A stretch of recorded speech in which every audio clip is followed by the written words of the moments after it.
All right, today we're going to dive into a really fascinating, kind of backwards idea, but one that is so powerful. It's called the backwards law. And it's all about this weird principle that says sometimes the absolute worst way to get what you want is to try with every ounce of your being. I mean, think about it. Have you ever had that feeling where the more you chase something, the faster it runs away? It could be anything: happiness, a good night's sleep, a creative spark. Well, it turns out that's not just you having bad luck. There's a real, fundamental reason why our most intense efforts can be the very thing that trips us up.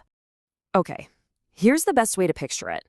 Imagine you've just fallen into deep water. What's your first instinct? It's panic, right? You start thrashing your arms, kicking your legs, just fighting the water with everything you've got. And what happens? You get exhausted and you start to sink. The very thing you're doing to save yourself is actually what's pulling you under.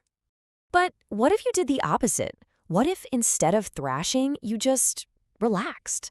You'd quickly find out that the water actually holds you up. You'd float. This super simple physical truth is such a powerful metaphor for a huge principle in life. It's not always about the forceful struggle. A lot of the time, it's about trusting the process and just letting things happen. So this whole phenomenon, it actually has a name. Philosophers and big thinkers have been calling it the backwards law for ages. Let's really break down what that principle is. The philosopher Alan Watts really made this idea famous. He called it the backwards law, or you might hear it called the effort paradox. And it basically says that for certain types of goals, forcing it is the worst thing you can do. The very act of straining for something pushes it further away. Now, this doesn't apply to everything, of course. You can't just relax your way into lifting a super heavy weight. But for our inner world, our minds, our emotions, it's a huge deal. You can really feel the difference between these two approaches. On one side, you've got that tense white-knuckle feeling of straining, trying to control everything, chasing an outcome. And on the other side, you've got this focused but calm kind of action. You're allowing things to unfold, you're focusing on the work itself, and you're releasing that desperate grip you have on the result. So that's the theory. But where does this thing actually show up in our day-to-day lives? Let's get into the application, because that's where you can really see when trying harder just flat out fails. Oh man, these are probably going to feel a little too familiar. Think about it. You're lying in bed, it's 2 a.m, and you're telling yourself, I have to sleep now. What happens? You're actually firing up your brain and making sleep impossible. Or you're staring at a blank page, trying to force a brilliant idea to show up, and your mind just gets emptier. And you absolutely cannot force someone to love you or force a real, genuine connection. It just doesn't work that way.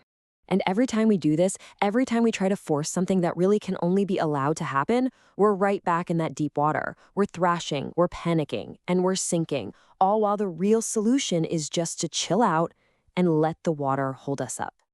Okay, so if trying harder is the problem, what's the solution? Is it just do nothing, give up?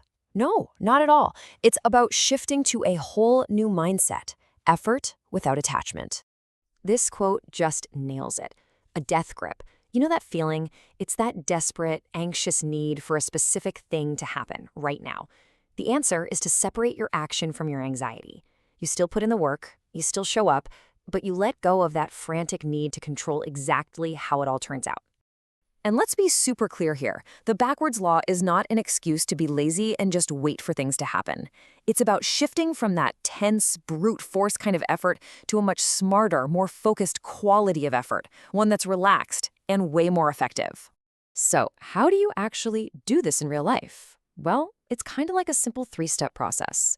First, you set a clear intention. You know what you want to do.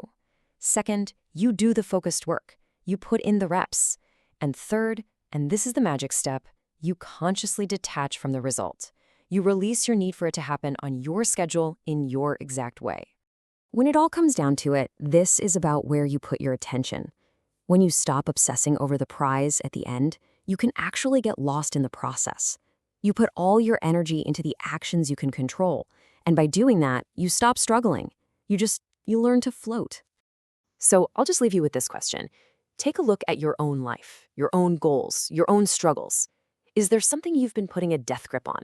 Some area where you've just been splashing around frantically? What do you think you could finally achieve if you just let go and trusted the water to hold you up?